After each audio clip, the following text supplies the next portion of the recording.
The unbroken oath had never been defied. Not in 400 years.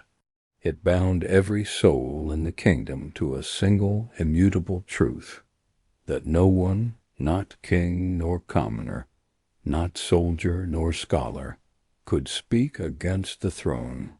To question was to fracture, to defy was to die, and the oath ensured that defiance was not merely punished, but impossible, woven into the very fabric of the kingdom like a thread that could not be pulled without unraveling everything. The silent king had inherited the oath along with the crown. He had been 10 years old when his father placed it upon his head, and he had felt the weight of it settle not just on his brow, but in his chest, in his throat, in the marrow of his bones. The oath did not merely govern his subjects, it governed him. He could not break it any more than he could stop his heart from beating. He had seen men try to speak against him, their mouths opening, their eyes filling with desperation or rage or grief, and then the words dying on their tongues, choked back by a force they could not see or name. He had witnessed entire assemblies fall silent mid-sentence when someone dared to think a defiant thought, until the night she was brought before him. She was not announced with fanfare. There were no trumpets, no proclamations, no ceremony. The guards simply brought her into the hall of judgment in the middle of the night, their faces grim, their hands tight on her arms, though she did not struggle. The guard captain stepped forward and bowed. His name was Torian, and he had served the throne for 30 years, long enough to have seen kings rise and fall, long enough to know that some moments carried more weight than others. This was one of those moments. The few council members who had been roused and brought to witness stirred in their seats. The Forbidden Grove was exactly what its name suggested, a place no one was permitted to enter, a place protected not just by law, but by the oath itself. To set foot within it was to defy the throne. The silent king leaned forward slightly, his eyes narrowing. Impossible. The oath would have stopped her. "Yes, my lord," Torian said, "it should have." "Then how does she stand before me?" Torian's jaw tightened. "We do not know, my lord, but she stands." The hall went silent. Creeping realization that something fundamental had broken. The silent king studied the woman. She had not looked away from him since she entered. He felt a flicker of something that might have been irritation or might have been curiosity. "You will answer when your king speaks to you." Still she said nothing. It should have stolen her voice, seized her body, stopped her heart if necessary. But she stood, unbowed and unbroken, and the oath did nothing. Torian shifted uncomfortably. "My lord, we have tried to question her. She will not speak, or perhaps she cannot. We do not know if the oath has silenced her or if she chooses silence herself." "Bring her closer," the silent king said, close enough that he could see the details of her face. She was younger than he had first thought, perhaps 25, perhaps less. Her skin was pale, marked with small scars along her jawline and the curve of her neck. Her hands, visible where the sleeves of her robe had fallen back, bore calluses and old burn marks. "And yet you walk through it, and you live. Explain." She tilted her head slightly, as though considering whether to respond. Council members rose from their seats, their voices overlapping in shock and outrage. The guards tensed, hands moving to their weapons. Torian took a step back, his face pale, and the silent king sat utterly still, his hands gripping the arms of the throne so tightly his knuckles went white. It was impossible. The oath held everyone. It was written into the foundation of the kingdom, sealed with royal blood. "I do not," she replied, her voice steady. "The oath binds all. And yet I stand before you, and I have defied it, and I live." "Then you are not bound by it because you are not of this kingdom. You are an outsider, a stranger who wandered into lands you do not understand. That is the only explanation." She smiled again, and this time it was not faint. It was full and bright and edged with something that might have been pity. "I have lived here all my life. I am as much a part of this land as you are, silent king. More, perhaps, because I know what it costs to live under the weight of the oath, and you do not." The words struck him like a physical blow. "Or you will be taken to the dungeons and held there until you do." "I will explain nothing," she said, "because you would not believe me if I did. Try me." She looked at him for a long moment, her dark eyes searching his face for something he could not name. Then she said quietly, "The oath does not hold me, because I am not afraid of it. And the oath only has power over those who fear what will happen if they break it." The silence that followed was profound. The silent king stared at her, and for the first time in his life he did not know what to say. Fear was the foundation of the oath. Fear of pain, fear of death, fear of chaos. The oath worked because people believed it would destroy them if they defied it, and that belief gave it power. A thought that could not be allowed to take root. "Take her to the White Tower," he said. "Lock her in the highest chamber. Post guards at every entrance. She is to speak to no one. She is to see no one. And she is not to be harmed. Not yet." Torian bowed. "Yes, my lord." As the guards led her away, she turned back once, and her eyes met his, and in them he saw something that made his chest tighten in a way he did not understand. It was not defiance, exactly. It was recognition, as though she saw something in him that he had not yet seen in himself. When she was gone, the hall emptied quickly, the council members retreating to their chambers to whisper and scheme and wonder what this meant for the kingdom. A prison for those who could not be executed, but could not be allowed to roam free. A place of forgetting. The woman was placed in the chamber at the very top, a round room with narrow windows that looked out over the kingdom in all directions. There was a bed, a table, a chair, and nothing else. No books, no decorations, no comforts. The door was locked from the outside, and 2 guards stood watch at all times.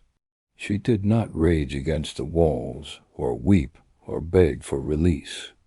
But the truth was that he did not know what to do with her.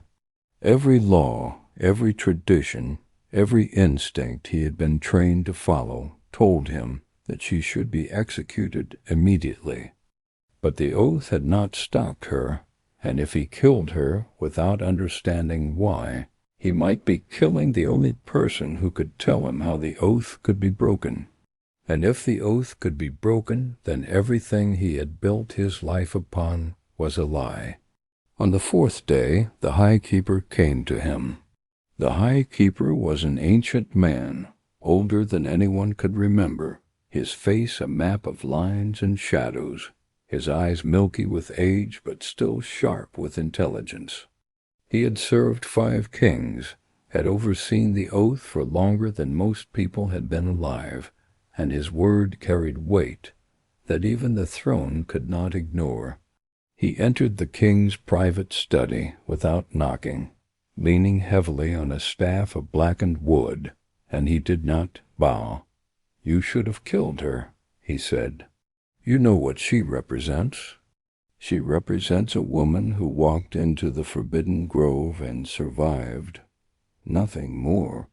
She represents the possibility that the oath can be defied, and that possibility, if allowed to spread, will destroy this kingdom.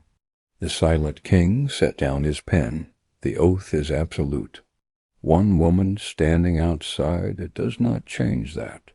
One woman standing outside, it proves that it is not absolute. And if it is not absolute, then it is nothing. The oath works because people believe it cannot be broken. Belief is fragile, my lord. It shatters easily. And once it shatters, it cannot be repaired. Then what would you have me do? The silent king shook his head. She has done nothing to warrant execution. She exists outside the law. That is enough. The law requires a crime. The law requires order. She is chaos. Kill her, and this ends. The silent king stood, his hands flat on the desk. I will not kill her without understanding how she stands outside the oath. If there is a flaw in it, I need to know. If there is a way to break it, I need to know. Killing her solves nothing. The High Keeper's expression darkened. You are making a mistake. Perhaps, but it is mine to make. The old man stared at him for a long moment, then turned and left without another word. He sat in his study and stared at the fire in the hearth, and thought about the woman in the white tower. He thought about the way she had looked at him, the way she had spoken without fear, the way the oath had not touched her.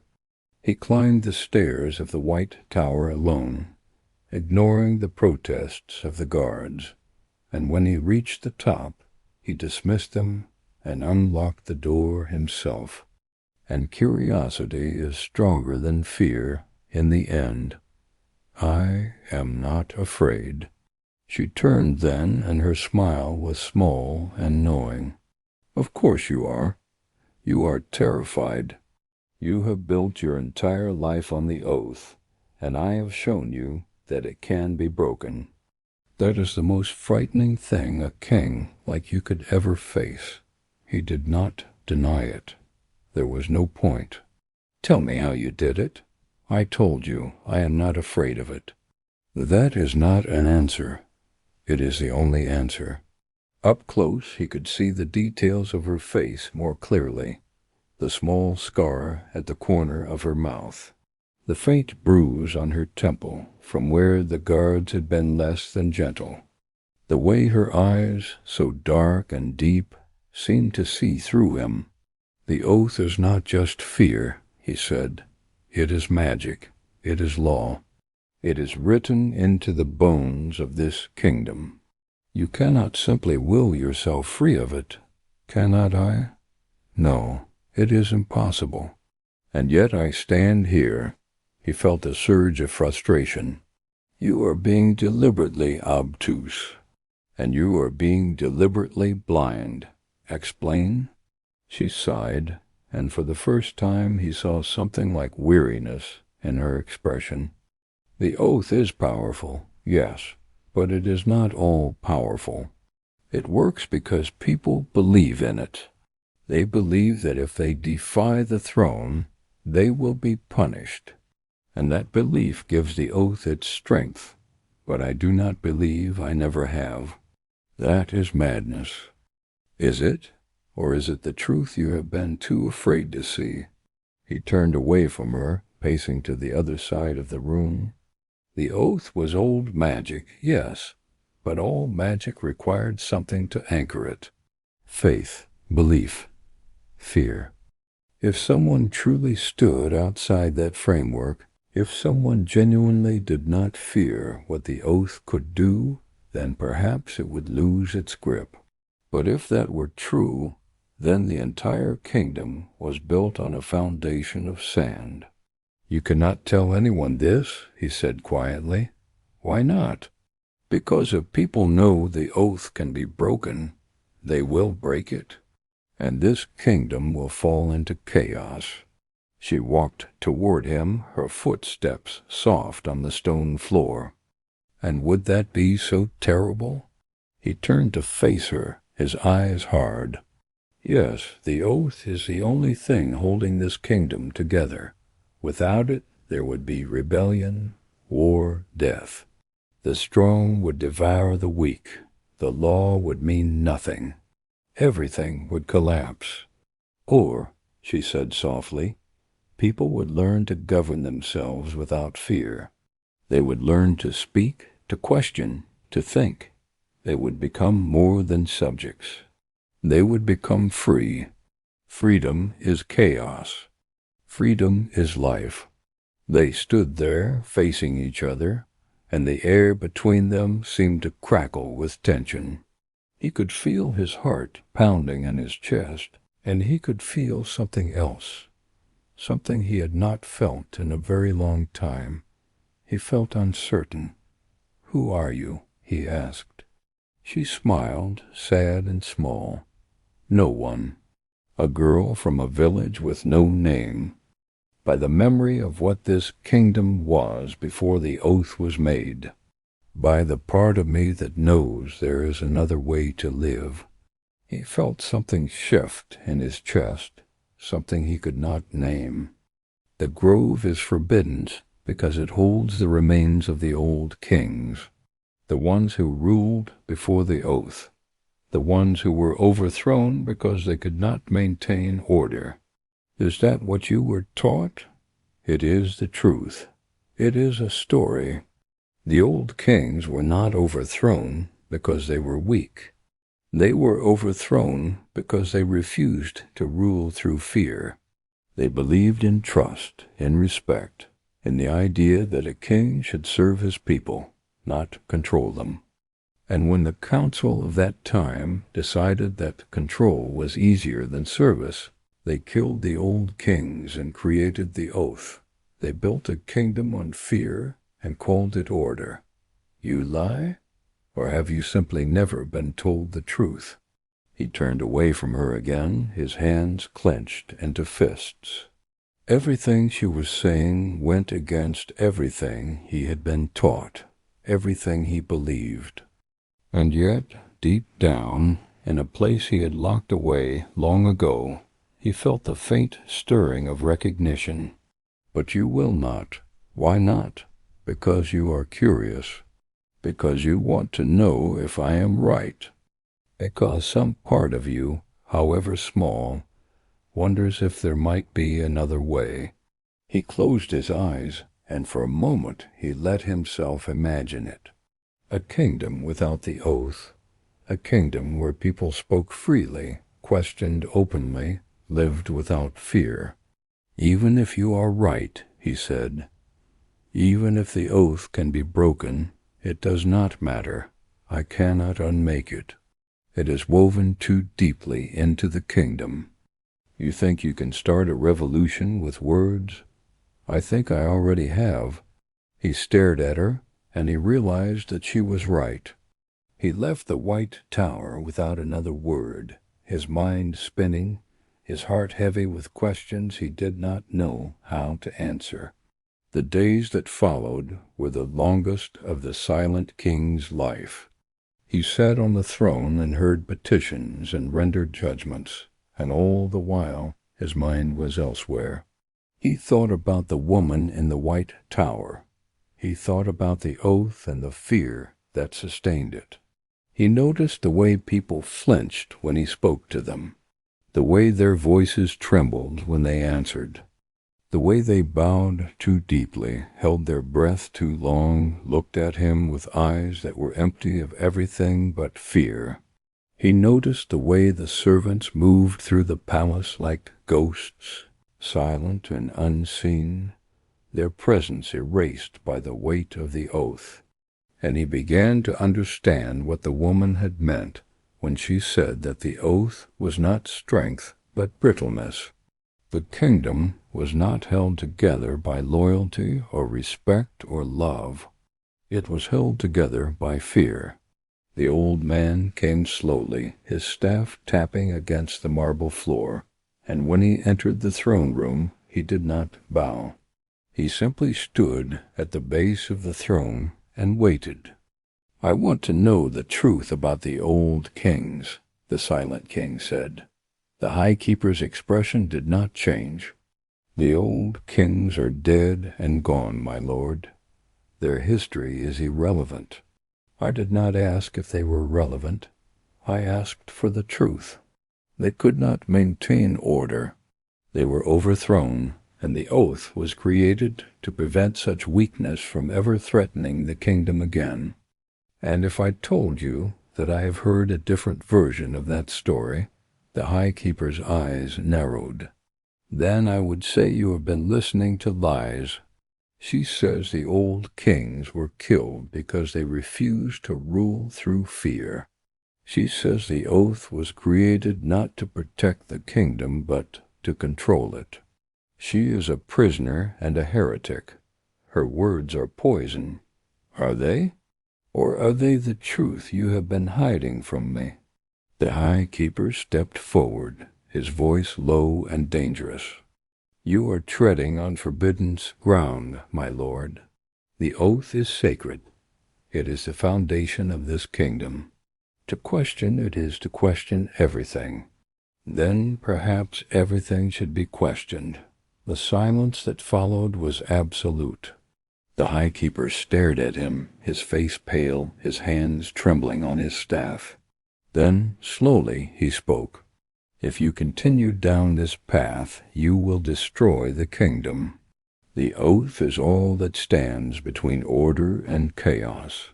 Without it, there will be rebellion, blood, death, and you will be remembered not as the silent king, but as the king who broke the world. Or I will be remembered as the king who set it free." That night, he returned to the White Tower.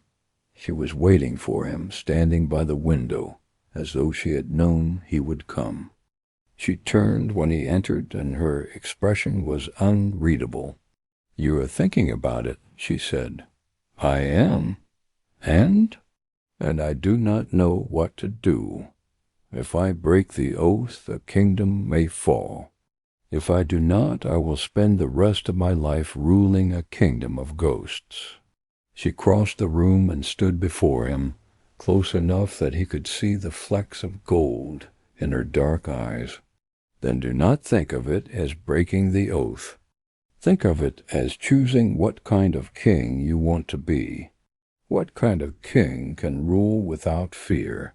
It is a possibility, and possibilities are stronger than you think."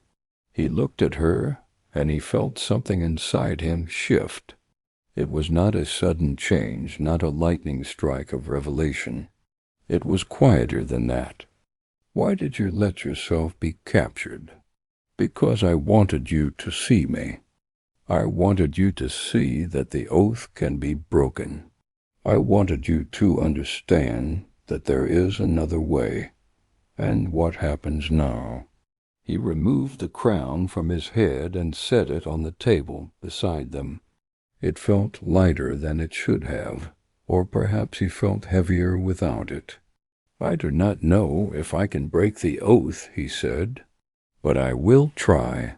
He began by summoning the council and announcing that he would be conducting an inquiry into the origins of the oath. The reaction was immediate and violent. Council members protested, argued, threatened to resign. The High Keeper denounced him publicly, calling him a fool and a traitor to the throne. There were whispers in the palace, in the city, in every corner of the kingdom, that the king had gone mad. But he did not stop.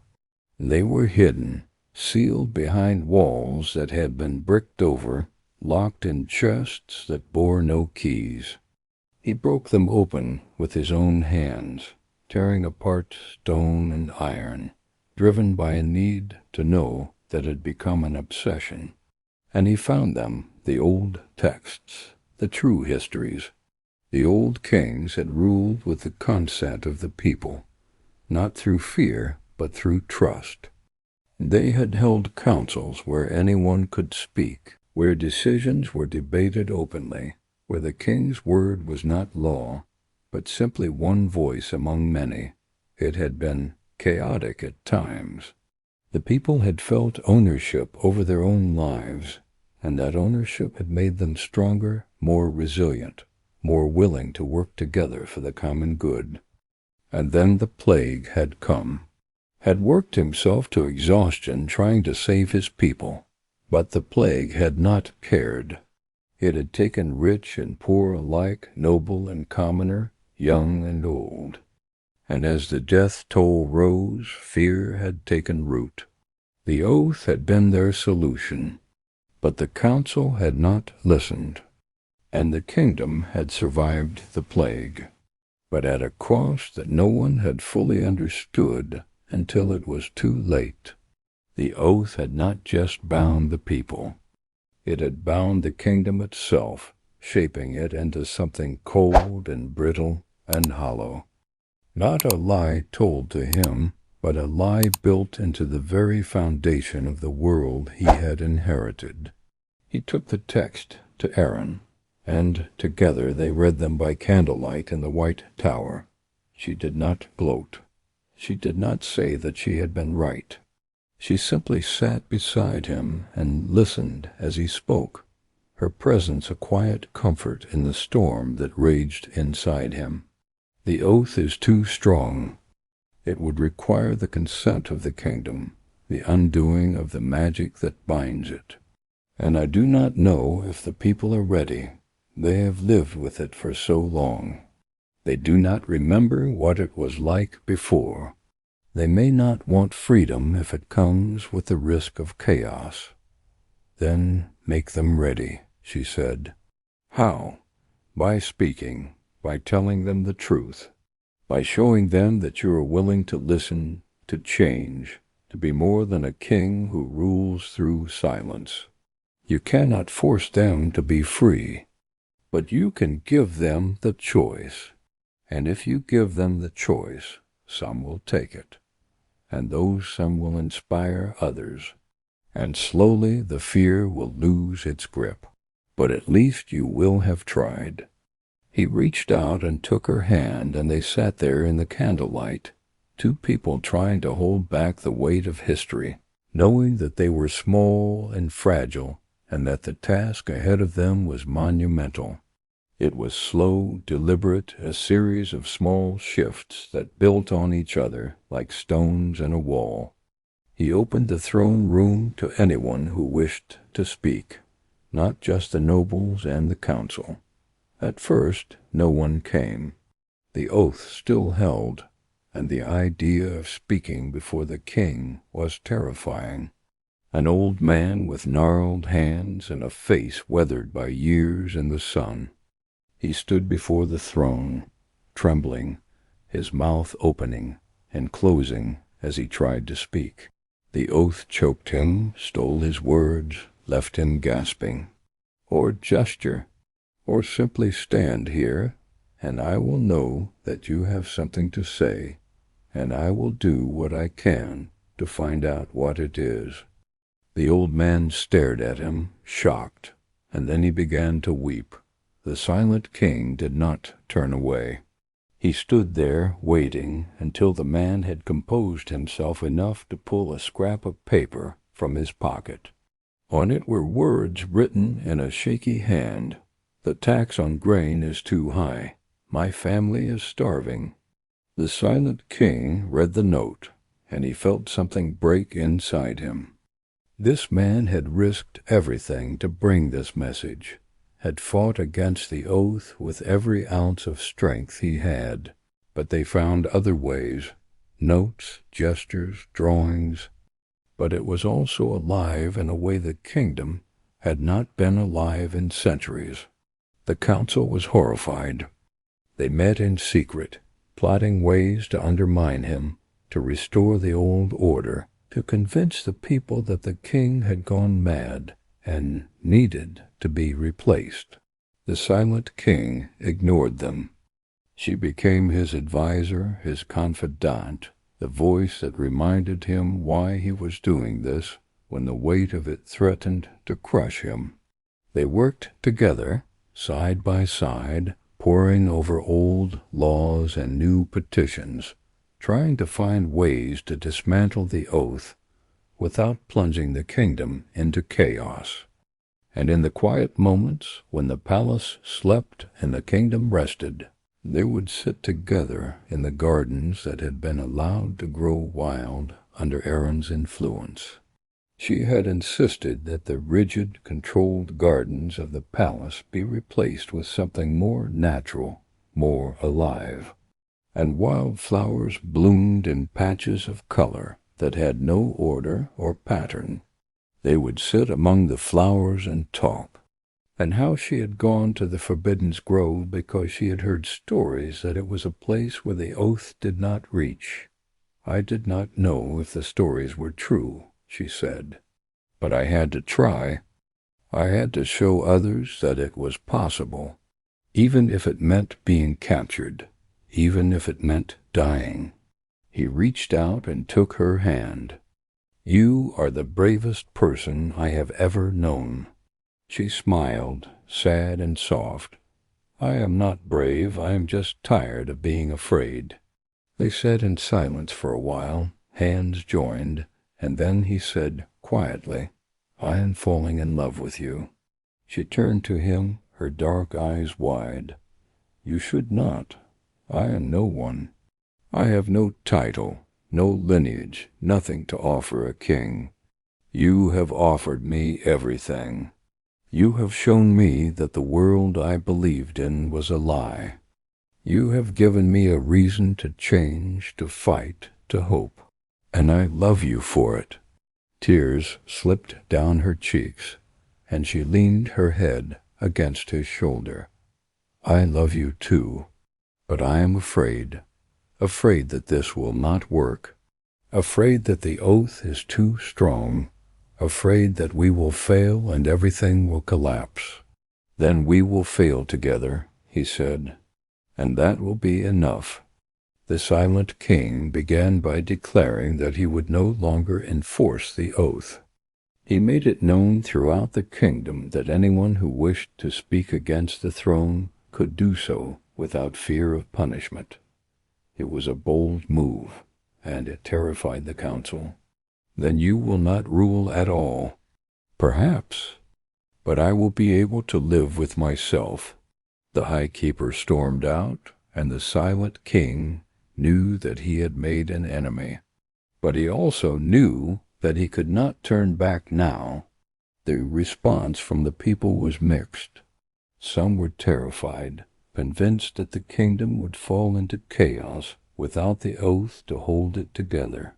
Others were cautiously hopeful, testing the boundaries of this new freedom, speaking in whispers at first, and then louder as they realized that the king was serious.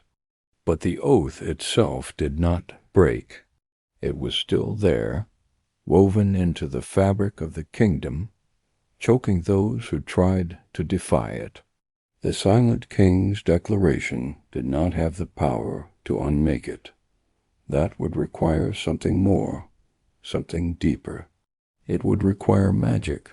The silent king sought out the mages, the ones who had helped create the oath 400 years ago.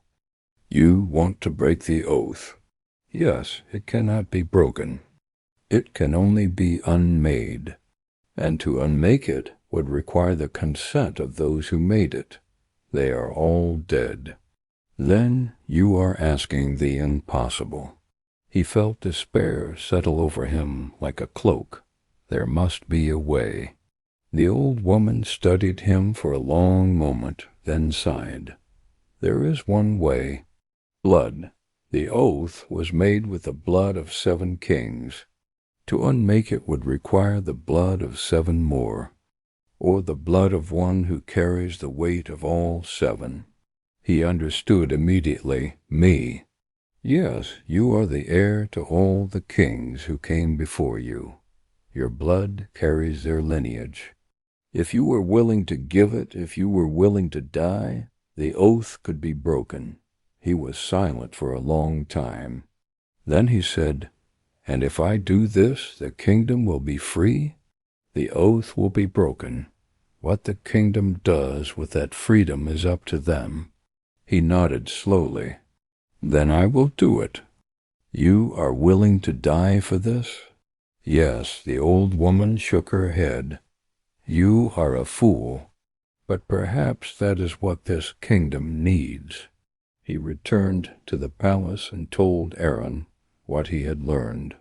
She listened in silence, her face pale, her hands clenched in her lap.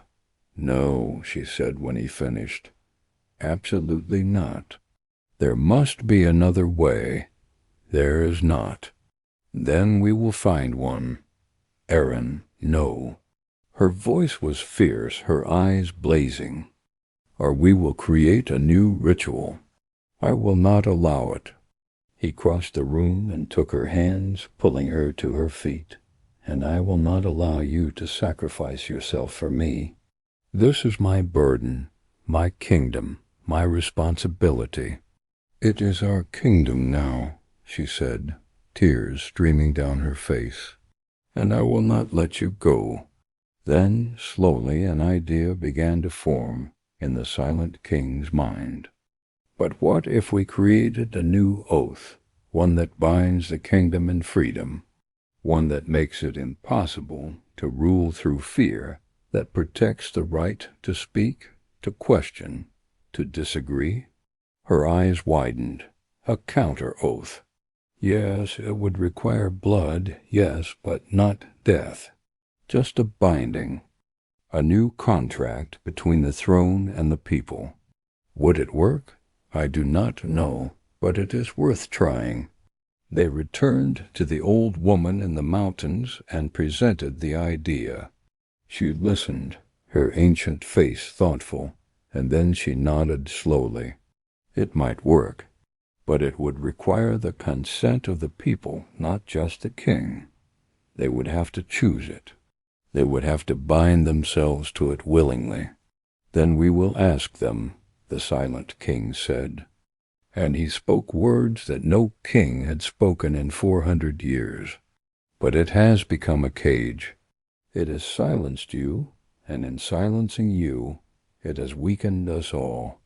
I have learned that a kingdom held together by fear is not a kingdom but a prison, and I will no longer be the warden of that prison." The crowd was silent, listening. "I propose a new oath," he continued.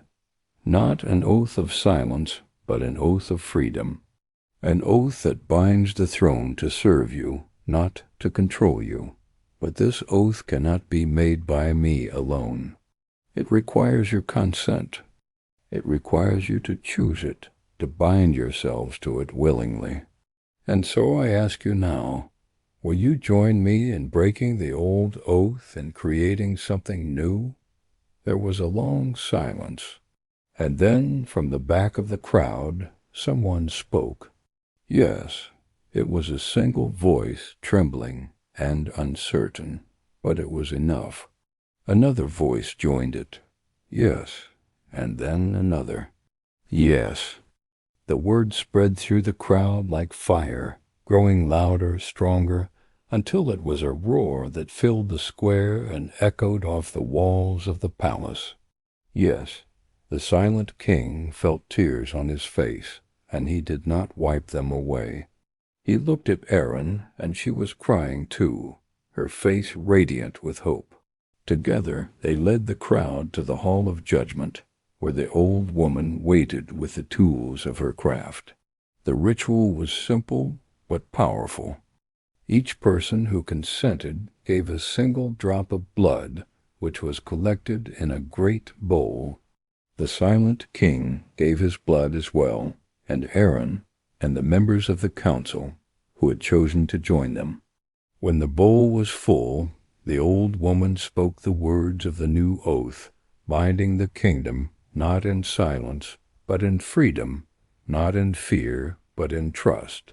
The magic rose like a wind, sweeping through the hall, through the city, through the kingdom, and as it passed, the old oath shattered. People gasped, feeling the weight lift from their chests, the pressure release from their throats. For the first time in 400 years they could speak without fear, and they spoke. They cheered, they wept.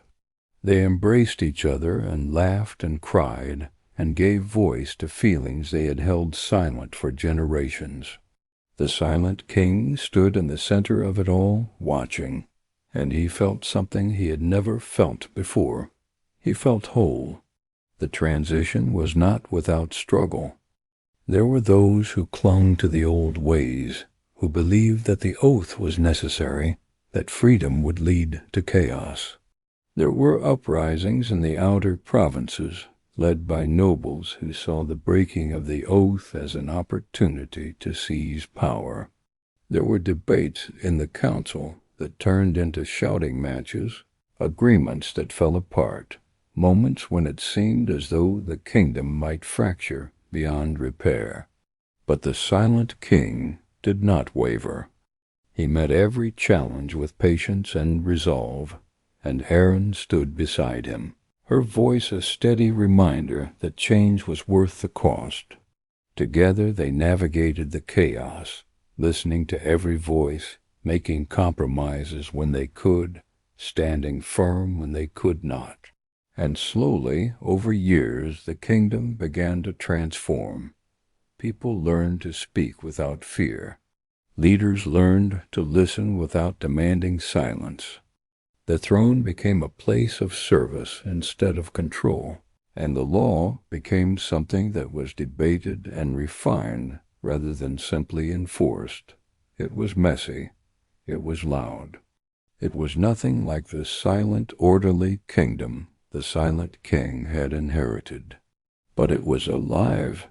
The silent king and Erin ruled together, not as king and subject, but as partners. They were married in a ceremony that broke every tradition, surrounded not by nobles, but by the people they served. The wedding was held in the great square, and anyone who wished to attend was welcome. Thousands came, filling the square and the streets beyond, and when the silent king and Erin spoke their vows, the crowd cheered so loudly it could be heard in the mountains. They had children, 3 of them. Each one taught that the crown was not a symbol of power, but a reminder of responsibility. The eldest, a daughter named Lyra, was trained not just in statecraft but in listening, in empathy, in the art of building consensus rather than commanding obedience. The younger 2, twin boys named Cale and Torin, were given the freedom to choose their own paths, and they grew up knowing that their worth was not determined by their proximity to the throne. Years passed. The silent king grew old, his hair turning silver, his steps growing slow. Erin aged beside him, her dark eyes still bright with the fire that had first drawn him to her. They ruled together until the day came when they could no longer bear the weight of the crown, and they passed it to Lyra, who took it with grace and determination. In their retirement, they returned to the village where Erin had been born, the nameless place that had been her home before the Forbidden Grove had called to her. They built a small house on the edge of the forest, and they spent their days tending a garden, reading, walking among the trees. On his final day, the silent king lay in bed with Erin's hand in his, and he looked out the window at the forest that had given him back his life. "Do you think it was worth it?" he asked. "Yes," she said. "Every moment. Even the hard parts?" "Especially the hard parts. The hard parts were when we grew, when we learned, when we became more than we were." He smiled.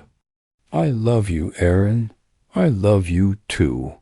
And as the sun set over the forest, the silent king closed his eyes and let go of the crown he had carried for so long.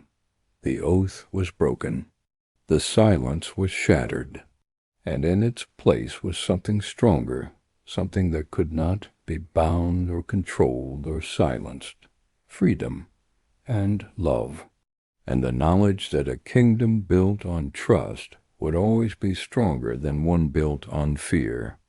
This has been a story of oaths and defiance, of silence broken and courage found.